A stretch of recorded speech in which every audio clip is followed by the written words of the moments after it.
Sir আপনারটা হয়ে গেছে। ম্যাডাম আপনি আসেন আপনারটা করি। সে কি, আপনি একটা পুরুষ ছেলে হয়ে ওনাকে কেন চেক করবেন? ফিমেল কেউ নেই ওনাকে চেক করার মতো? স্যার আমাকে ম্যাডামকে চেক করতেই হবে।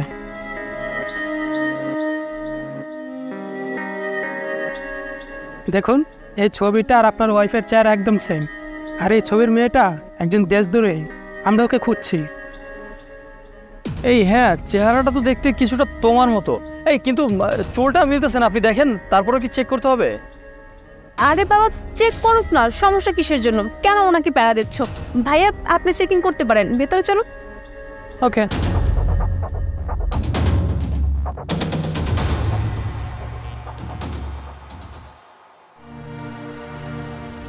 এই বাজারে জিনিসপত্রের দাম অনেক কম, তাই না বলো? হ্যাঁ অনেক কম, আর সবজিগুলো কিন্তু অনেক বেশি সুন্দর। হ্যাঁ ভালোই হচ্ছে এখানে বাসা নিয়ে।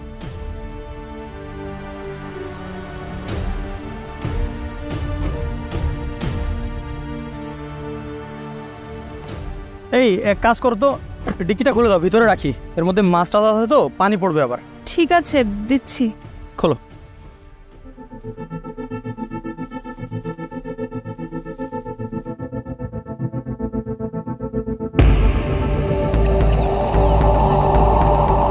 এই রাকিব, তুই এই জায়গায় কি করতেছিস? মিতালি, মিতালি এখানে আসো একটু। মিতালি, কি হয়েছে? এটা কে? আরে এটা আবার কে? এটা তো তুমি বলবা যে এটা কে, তোমার মুখ থেকে আমি শুনতে চাচ্ছি যে এটা কে। আমার মনে হচ্ছে যে বহু কোনো চোর। ভালোই হয়েছে আমরা সময় মতো চলে এসেছি। আচ্ছা, নাটক করতেছো তাই না? তুমি ভাবতেছো যে আমি কোনো কিছু জানি না। সত্যি করে বলো যে এটা কে। মানে? মানেটা এখনো বুঝতে পারছো না? তুমি ওই গার্ডকে 500 টাকা দিয়ে এবং গাড়ির চাবি দিয়ে ওকে পালাতে সাহায্য করেছিলে। তুমি কি ভেবেছো এসব করবে আর আমি কোনো কিছু জানবো না? ওই গার্ড আমার পরিচিত লোক। কি একটা অবস্থা, রাস্তায় কোনো সিএনজিও নেই। আরে আমার হাজবেন্ড এখানে কি করছে? দেখে ফেললে তো সর্বনাশ আজকে। এই এই শোনো না, তুমি কি ঢিকিতে লুকাও না? আমার হাজবেন্ড এখানে, দেখতে পারলে কি তো সে ঝামেলা হয়ে যাবে। যাও না কেন?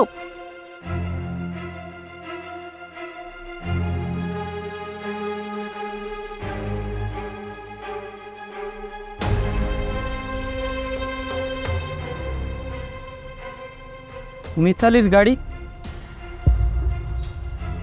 মিতালি, মিতালি,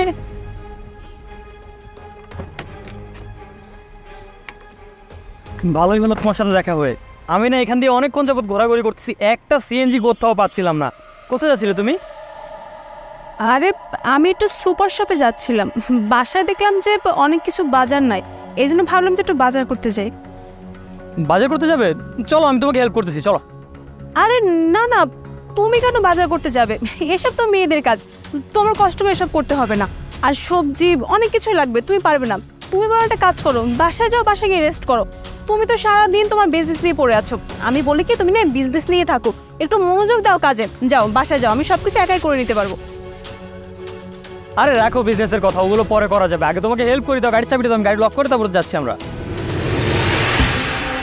আরে না না, তোমার কোনো কিছু লক করতে হবে না, আমি করে নিচ্ছি। আচ্ছা ঠিক আছে, যাও।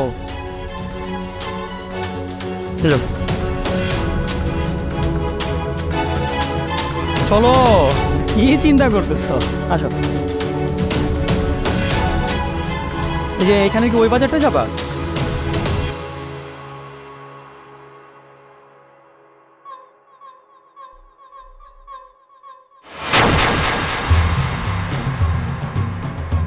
শোনো, এটা হলো আমার গাড়ির নাম্বার, এই যে গাড়ির চাবি, এই যে 500 টাকা। আমি যেভাবে বলছি সেভাবে কাজটা করবে।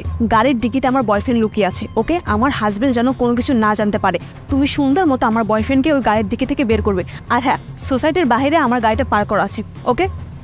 ঠিক আছে ম্যাডাম, আপনি যেভাবে বলছেন আমি ঠিক সেভাবেই করবো। Okay fine.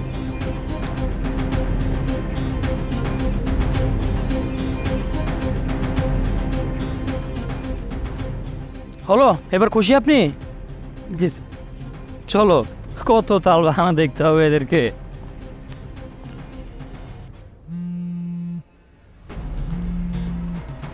হ্যালো, স্যার, আপনার সাথে আমার জরুরি কিছু কথা আছে। আপনি আপনার ওয়াইফ থেকে একটু দূরে যান তো।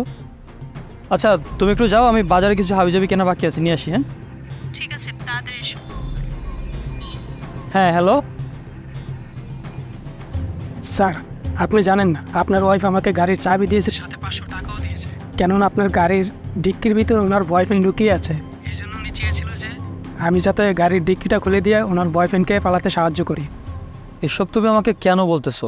মানলাম যে তুমি আমাকে সাহায্য করার জন্য এই কথাগুলো বলতেছো, কিন্তু তোমাকে যে 500 টাকা দিয়েছে তুমি সেজন্য বরং ওর সাহায্য না করে তুমি কেন আমার সাহায্য করতেছো? তোমার কি 500 টাকার প্রয়োজন নাই? কেন স্যার, এটা আপনি কি বলছেন? আমি আপনাকে এসব জানাবো না, এটা কীভাবে হয়? আপনিই তো আমাকে চাকরিটা দিয়েছেন, আর আপনার জন্য আমি এতটুকু করতে পারবো না? ও আচ্ছা আচ্ছা, ঠিক আছে ভাই, তোমাকে অনেক ধন্যবাদ। আর তোমার জন্য আমার কাছে একটা পুরস্কার আছে।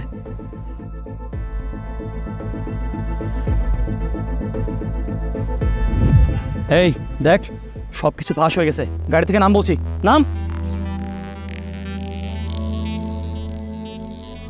একটা কথা আছে না, যেটা হয় সেটা সবসময় ভালোর জন্যই হয়। যে বন্ধুকে আমি কোনোদিন গাড়ি দিতাম না, সেই মানুষটাকে আজকে আমি গাড়ি দিলাম। আর রাস্তায় এসে তোমার গাড়ি দেখলাম, সেই জন্য আমি তোমার গাড়ির কাছে আসলাম। চিন্তা করে দেখো, আজকে যদি আমার সাথে গাড়ি থাকতো, কখনোই আমি গাড়ি থেকে নামতামও না, তোমার গাড়ি দেখতামও না, আর তোমাকে আমি হাতে নাতে ধরতেও পারতাম না। শোনো, তুমি আমাকে ভুল বুঝছো। আমি তোমাকে সব কিছু বুঝিয়ে বলছি, তাহলে তুমি বুঝতে পারবে। সব কিছু ধরা পড়ার পরও কীভাবে মিথ্যা কথা বলে যাচ্ছ? তোমার সাথে আমি আর কোনোভাবে কোনো সম্পর্ক রাখতে চাই না। তুমি আর তোমার এই ডিব্বাটা নিয়ে এখান থেকে চলে যাও। ডিভোর্স লেটার তোমার বাড়িতে পৌঁছে যাবে। দেখো, আমি তোমার কাছে হাত জোড়ে ক্ষমা চাচ্ছি, প্লিজ তুমি আমাকে ক্ষমা করে দাও। এমন ভুল আমার জীবনে আমি কখনোই করবো না, আর ওর সাথে আমি কোনো রকম কোনো সম্পর্ক রাখবো না, প্লিজ। একটা কথা তুমি ভুলে যেও না যে কুত্তার লেজ কখনো সোজা হয় না। তাই তোমাকে ভালোই ভালোই বলছি, আমি রাস্তার মধ্যে সিন ক্রিয়েট করার আগে এখান থেকে চলে যাও। আর তুই দাঁড়িয়ে কি দেখছিস? চলে যা এখান থেকে, যা বলছি।